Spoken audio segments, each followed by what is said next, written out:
dans l'optique de rejoindre le plus grand nombre d'étudiants, on a travaillé fort à essayer de monter des cours crédités, enchâssés dans les programmes de formation. Donc, avec Grégoire et Jacinthe, on a monté ce cours-là pour les personnes étudiantes au doctorat et post-doctorat. On souligne la contribution de Sabrina, Anissa El Mansali là, pour l'évaluation, la petite évaluation pilote qu'on a fait de ce cours. Alors, j'entrerai pas dans les enjeux de santé mentale. Éric l'a bien fait tantôt.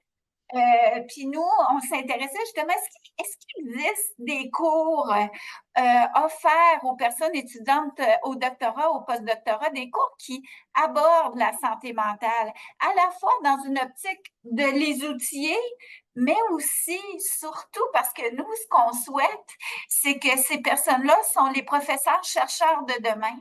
Donc, nous, on souhaitait les accrocher pour les sensibiliser à l'importance de devenir des leaders de changement, oui, à court terme, mais surtout si elles deviennent professeurs-chercheurs, qu'elles puissent unir leurs forces aux nôtres pour contribuer à un changement de culture dans les établissements d'enseignement supérieur. Puis on s'est rendu compte qu'il n'existait pas de tels cours, il y en a très peu. Donc, on a décidé d'en monter un. Donc, je donne la parole à Grégoire qui va vous décrire ce cours. Tout à fait. Merci, Julie. Je trouve effectivement, là, depuis le début des présentations dans ce bloc-ci, avec Éric d'abord, puis Félix ensuite, là, il y a vraiment une cohérence. Là, on voit vraiment qu'il y a quelque chose qui est aligné. Et de notre côté, le bout du cours EDU 916, la promotion de la santé mentale en milieu professionnel, c'était vraiment un effort pour offrir quelque chose de différent aux gens au doctorat et au postdoc. Quelque chose qui manque, là, on en a parlé à différents niveaux, mais c'est la même chose avec cette clientèle-là. Donc, il y a vraiment des enjeux autour de la santé mentale dont on croyait qu'il était essentiel qu'ils entendent parler. Et on a choisi la même formule que celle dont Félix parlait, où c'est une inscription qui n'est pas obligatoire. Donc, c'est un cours qui est optionnel de 2 crédits universitaires qui est offert par le Centre CR+, nous, à l'Université de Sherbrooke, donc qui offre des cours un peu de manière transversale aux différentes personnes là, qui sont au doc ou au postdoc, donc pour compléter un peu leur formation. Et on a choisi une formule, nous, qui est un peu particulière en termes d'étalement sur la session. On a vraiment choisi de faire un cours en format, j'aurais le goût de dire immersif. On fait vraiment une pause dans la vie des gens au doc ou au postdoc où on dit, OK, on vous arrête pour un 3 jours consécutif. On vous prend à 8h30 le matin jusqu'à 4h30 en fin de journée, puis on va vivre ensemble une expérience différente qui, je vous le dis tout de suite, les prend par surprise pour la plupart. Même si jusqu'à maintenant, notre meilleure publicité, c'est le bouche à oreille. Donc, au départ, on a réussi à recruter des gens, mais plus ça va, plus notre publicité se fait par le bouche à oreille des cohortes qui ont fait le cours et qui en parlent à leurs collègues. Donc, la surprise est moins grande, mais je vous dis qu'ils sont pris par surprise parce que on est vraiment dans un format et surtout des méthodes d'enseignement où l'expérience de la personne qui s'inscrit à ce cours-là est au cœur de ce qui va être vécu et ensuite appris, j'aurais le goût de dire. Pas d'abord appris, parce qu'il y a beaucoup de connaissances, évidemment, qui vont être transmises, mais il y a beaucoup d'expérience qui va être vécue. Parce que je pense que quand on parle de santé mentale, des connaissances théoriques, c'est intéressant, mais un vécu expérientiel qui permet de se l'approprier d'abord et ensuite de pouvoir en faire quelque chose avec les autres, c'est ce qui est optimal. Donc, on a un premier bain immersif que vous voyez, là, le 3 jours, qui d'ailleurs au départ était un vendredi, samedi, dimanche. Dans les premières cohortes, là, ça a été la formule qui avait été choisie. Et au fil du temps, on s'est rendu compte que terminer le dimanche, puis que les étudiants reprennent leur vie habituelle le lundi suivant, la transition était trop abrupte, c'était beaucoup d'implications. Donc, au fil du temps, on l'a transposé vers le jeudi, vendredi, samedi, puis les feedbacks qu'on a eus, là, c'est que c'est vraiment apprécié. Ça laisse un dimanche de transition entre le retour à la vie normale et le cours. Vous voyez ensuite qu'il y a des rencontres individuelles. Donc, dans les 3 premiers jours, là, il y a des activités qui amènent à l'introspection et un travail sur soi et un journal de bord qui va être rempli par les participants. Jacinthe, est plus en charge de la partie journal de bord, va faire des rencontres individuelles en ligne avec chacun des participants pour approfondir ou répondre à des questions ou clarifier des choses en lien avec soit leurs apprentissages ou ce qu'ils sont en train d'apprendre à appliquer, qu'ils avaient choisi d'expérimenter chacun de leur côté. Et on clôture le cours avec une séance bilan, qui est un lundi soir de 4 à 7, qui se veut quelque chose à la fois de léger. On essaye que ce cours-là soit pas lourd dans leur programme, mais qui se veut surtout quelque chose d'intégrateur, où on va revenir sur les différentes notions, on va faire un tour d'horizon de qu'est-ce qu'ils en gardent quelques semaines plus tard et ça leur a permis de prendre le temps d'expérimenter certaines choses. Et là, on peut reclarifier ou refaire le tour de différentes choses qui ont été vues dans le cours. Peut-être qu'on peut nommer, Grégoire, Oui, que les personnes étudiantes viennent de toutes les facultés là, de l'université. tout à Donc, fait. ça ajoute à la couleur de ce cours-là. Puis pour les premières cohortes, nous, on avait l'intuition que ce serait davantage les personnes des programmes plus du domaine social et non au contraire. Donc, puis autant des personnes qui s'identifient au sexe féminin que masculin se retrouvent dans ce cours-là. Oui. C'est la beauté de la chose, là, vraiment. Oui, et j'ajouterais même qu'il y a une clientèle internationale aussi, tu sais, dans le métissage de tout ça, Oui. qui permet vraiment des échanges avec des réalités très, très différentes, bien qu'il y ait une réalité commune qui est celle d'être évidemment au doctorat ou au postdoctorat. Donc, les objectifs du cours, je ne vous les lirai pas, mais je vais aller à l'essentiel. Mais globalement, on veut analyser la problématique de santé mentale en milieu universitaire, donc comprendre un peu de quoi il est question, qu'est-ce qu'il en retourne et de quoi ça parle. C'est surtout Julie qui s'occupe en début de cours de faire un petit tour d'horizon. Il y a même des lectures préparatoires au cours là, qui leur sont offertes pour qu'ils commencent à réfléchir et à se faire une tête sur ces concepts-là. Ensuite, on veut identifier des interventions, évidemment, qui peuvent contribuer à l'instauration de meilleurs niveaux de santé mentale. Et comme on l'a répété plusieurs fois, et comme l'OSME, l'ISME, Julie, Félix le portent si bien, on travaille fort à essayer d'instaurer une culture de bienveillance et de bien-être en milieu professionnel. Donc, ça fait partie des objectifs de ce cours-là. On va nécessairement dans des concepts très concrets qui reviennent régulièrement, là, évidemment, au doc et au postdoc, toute la notion de stress, la notion d'anxiété, mais je dirais aussi la notion des relations, la notion des émotions. Donc, Jacinthe et moi, là, on se sépare les journées par la suite, là, où on passe vraiment beaucoup de temps avec eux et on prend vraiment le temps de faire ces distinctions-là là, au niveau théorique, mais aussi puisqu'on est des petites cohortes, ce sont de petits groupes. On parle de moins de 10 personnes ou autour de 10 personnes chaque fois. C'est vraiment un lieu privilégié où on peut avoir des échanges réels. Tu sais, moi, je suis psychologue de formation, je donne des conférences sur l'anxiété, j'ai donné des cours, des groupes, des ateliers. Donc, ils ont la chance et j'ai la chance d'avoir vraiment un espace d'échange où on peut aller plus loin que dans une simple conférence où l'information est transmise. Là, on répond à leurs vraies questions et liées évidemment à leur propre expérience. Il y a un bout de l'objectif du cours aussi là, qui est vraiment tout ce qui est l'intelligence émotionnelle. Donc, développer les 5 dimensions de l'intelligence émotionnelle, là, c'est Jacinthe qui s'occupe de cette partie-là de main de maître, je le dirais, parce que j'entends les feedbacks des étudiants à chaque fois et je vois leurs yeux briller quand, quand ils me parlent de ce qu'ils ont fait avec Jacinthe.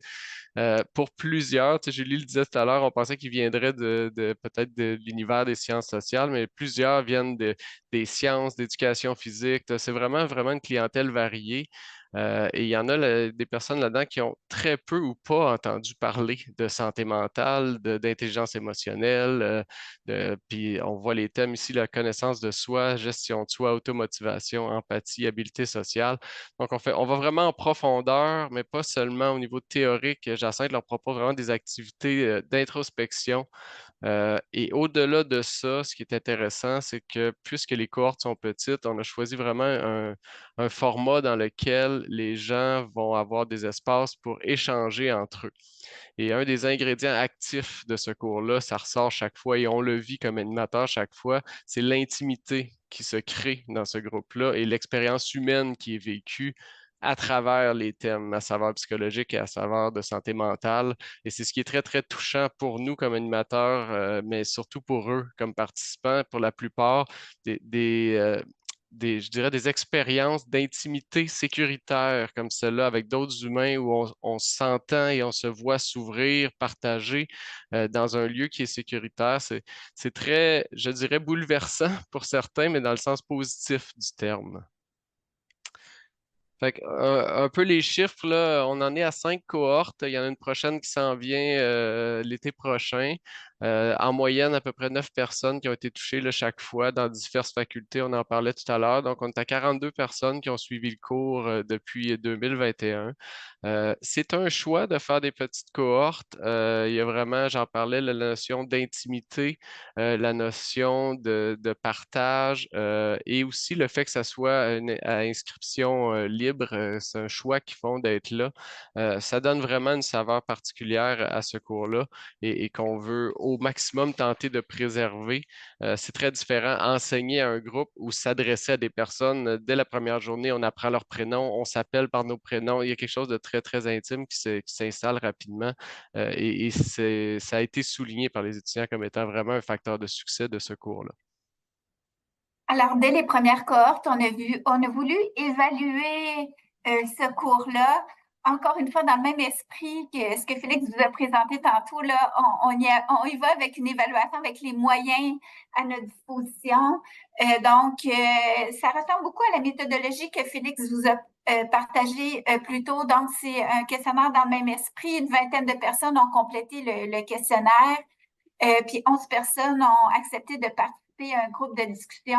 Puis les personnes qui ont participé à cette collecte de données-là, ben, représentent beaucoup aussi la clientèle de ce cours-là. C'est qu'on a à la fois des étudiants qui viennent des lettres et sciences humaines, de génie, de la santé, des sciences d'activité physique, des sciences de l'éducation. Alors, je vais laisser Grégoire vous partager quelques résultats faits saillants qui ressortent de cette évaluation. Oui. Donc, on est vraiment dans le qualitatif ici. C'est ce qui nous intéressait le plus que qu'est-ce que les gens en ont retiré. Ce qu'on entend beaucoup, c'est que le cours permet aux gens d'apprendre à mieux prendre soin d'eux-mêmes et par la bande de prendre soin des autres. On a des témoignages, là, on a vraiment mis des citations entre guillemets pour vous donner un peu la saveur parce que c'est un cours, comme je disais, qui devient très, très vite personnel et c'est intéressant d'entendre les personnes parler de ce cours-là. Donc, on voit que les différentes notions vues m'ont donné l'occasion de me recentrer sur ma santé mentale et ce qui est réellement important pour moi. Avant le cours, là, Félix a fait un peu le même exercice tout à l'heure, mais certains évaluaient leur compréhension des compétences socio-émotionnelles à 3,45 en moyenne et après le cours, l'évaluaient à 8 en moyenne. Donc, vraiment une nette augmentation de cette connaissance-là qui fait une grosse différence après ça dans le quotidien. Encore une fois, pour les retombées sur les personnes participantes elles-mêmes, là, ça m'a aidé avec mon anxiété. J'ai des amis qui m'ont vu avant la formation, puis quand je leur ai parlé, ils m'ont dit, oh, ça a eu de l'impact. Les personnes ont remarqué les changements chez certains participants. On l'a entendu plus d'une fois, celle-là. La participation au cours était une occasion pour certaines personnes de se recentrer sur ce qui était important pour elles. On l'a vu tout à l'heure. Focaliser sur l'essentiel, quelles sont mes valeurs, être en cohérence avec soi-même. Donc, il y a vraiment des exercices qui amènent à aller jusque-là là, dans ce que Jacinthe leur propose pour se questionner sur le sens des choses, le sens de leurs études, mais le sens de leurs relations, puis se recentrer sur des choses qui sont vraiment essentielles pour les personnes qui sont dans le cours. Encore une fois, dans les retombées là, pour les personnes participantes, des réflexions sur l'importance de prendre soin de soi, la gestion des émotions, devenir un modèle pour inspirer d'autres personnes à prendre soin d'elles-mêmes. Donc, on est vraiment là, dans des thèmes où les personnes repartent inspirées et se sentent inspirantes en sortant de ce cours-là, ce qui est très, très porteur, je trouve. Une chose qui a été vraiment intéressante aussi, c'est qu'il y a des retombées pour l'entourage des personnes participantes, ce qui est un de nos souhaits, évidemment, quand on disait tout à l'heure, ce sera les professionnels et les enseignants et les chercheurs de demain. C'est des gens qui auront nécessairement à collaborer, souvent dans un rôle d'autorité avec des personnes autour d'elles. Donc, les compétences développées, on espère qu'ils ont des retombées positives pour les personnes autour. Puis c'est ce qu'on a vu. Les personnes nous ont dit, c'est comme si j'avais appris à parler une nouvelle langue pour mieux communiquer avec les gens. La communication avec ma conjointe dans le domaine de l'intelligence émotionnelle, sur l'empathie, on a eu des belles discussions. Donc, il y a vraiment des choses qui changent à l'intérieur, mais qui après ça vont avoir un impact sur les relations de la personne, ce qui est très, très intéressant à observer. La réflexion pour plusieurs quant à l'impression de prendre soin de soi. Euh, Est-ce qu'on a reculé, Julie, ou on a Ah, avancé dans excuse-moi. ce... Oui, Je me semble que je la excuse-moi. reconnais, celle-là. Ouais, non, c'est ça. Moi aussi, j'étais comme, ouh. Moi, j'ai toujours la même. OK. Des effets se sont manifestés sur le plan professionnel. Donc, une personne qui a mentionné faire preuve de plus de bienveillance envers les étudiants. Puis même, tu sais, on a parlé d'un changement de culture, des personnes qui ont souligné directement là, que ça peut contribuer à changer la culture universitaire.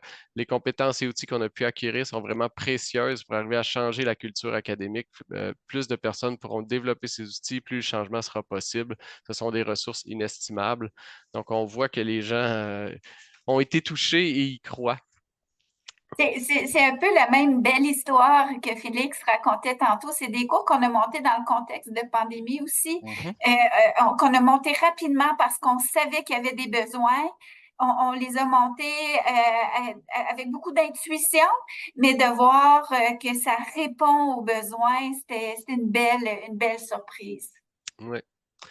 Pour des gens qui auraient de l'intérêt pour ce genre de formule-là et tout ça, on a essayé de faire ressortir les facteurs facilitants, donc quelques clés qui aident peut-être à optimiser les apprentissages là, par rapport à ce qu'on tente de transmettre dans un cours comme celui-là. L'approche pratique et concrète est ressortie dans certains partages comme étant une force de ce cours-là. Donc, qu'on a des exercices écrits à faire, le journal de bord, qu'il y a du travail, que ce soit pas juste un cours plus théorique, mais que ce soit très appliqué. C'est ressorti souvent là, du côté des étudiants comme étant un facteur vraiment, vraiment pertinent et facilitant. Le fait que le cours soit donné de façon intensive, que le groupe ait lieu en présentiel, donc on n'a pas parlé de ça, mais c'est quelque chose, même au sein de notre université, c'est le Centre Tiers Plus qui le donne, puis à chaque fois, on nous redemande, ah, il y a des étudiants qui demandent parce qu'ils veulent le faire en ligne et tout ça, puis à chaque fois, on se repose la question, puis on arrive au même constat qu'on fait vraiment un choix dans cette petite cohorte-là de se voir en personne. Il y a quelque chose dans la façon de le faire, mais surtout la façon de le vivre, qui est optimisée par le fait d'être assis ensemble dans la même pièce pendant 3 jours. Et au retour, ensuite, qui se veut festif, souvent même, on a même une petite boisson, puis on se fait un petit chin de fin de cours, puis il y a quelque chose de sympathique là-dedans. Mais dans le même sens, c'est les conditions propices aux apprentissages, le climat humain, bienveillant, empathique, respectueux, authentique, ça aide vraiment. Et les étudiants le nomment, là. Au début, on ne se connaissait pas, puis quand on s'est ouvert, on a dit des choses de notre vécu. C'est pas forcément facile, mais le fait qu'il y ait une ambiance, un non-jugement dès le début, ça nous a aidés. Donc, vraiment, il y a quelque chose dans cette proximité-là, cette intimité-là, mais cette sécurité-là aussi qui a permis de vivre des expériences inhabituelles pour eux, mais qui a été très touchantes. Réaliser évidemment qu'on n'est pas les seuls à vivre ce qu'on vit, c'est quelque chose de particulier. Le rôle des personnes formatrices dans l'établissement d'un climat propice aux apprentissages. Julie le disait, on l'a fait vite et avec des intuitions, mais Jacinthe et moi et Julie, on est des gens qui avons quand même un bagage d'enseignement et de formation. Donc, on n'arrivait pas de nulle part. La sauce a pris rapidement, je pense aussi, du fait qu'il y a une cohérence aussi dans un peu la couleur de ces trois personnes-là qui les accompagnent dans le processus. Et c'est ce qu'ils nomment le dynamisme, l'ouverture, l'accompagnement des animateurs est un gros point fort de ce cours. Ils ont créé un réel espace de partage et d'écoute. La posture adoptée par les personnes formatrices a fait la différence. Je sens que vous incarnez ce que vous prônez. Donc, on a vraiment l'espoir qu'ils vivent une expérience, mais qu'on fasse partie avec eux de cette expérience-là. Puis, manifestement, ça se rend. Ils le ressentent. Donc, on conclut en vous nommant qu'on souhaite éventuellement là, faire une évaluation plus en profondeur, plus rigoureuse. On recroise certains participants à cette formation-là qui nous partagent des retombées, des projets qu'ils ont mis sur pied suite à la participation à ce cours-là. Donc, d'avoir une évaluation qui permet d'aller capter les retombées chez les individus, mais ce que ça a pu générer aussi dans leur environnement, dans la culture universitaire, puis le maintien aussi de ces retombées dans le temps, puis peut-être comparer les effets chez ces personnes-là au niveau de la santé mentale en comparant avec des personnes étudiantes de doctorat, post-doctorat qui n'ont pas suivi ce cours-là pour peut-être comparer. Donc, ça fait partie un peu des ambitions qu'on poursuit dans les prochains mois, prochaines années, là, au niveau de l'évaluation. Alors, je cesse le partage d'écran. Je vous laisse la parole pour des réactions, questions, commentaires. Et encore une fois, comme le disait Félix, le matériel qu'on développe, s'il vous intéresse, si vous pensez que ça peut répondre à des besoins dans vos établissements, on est vraiment dans la démocratisation de tout ce qu'on peut développer, puis surtout éviter aux établissements de réinventer la roue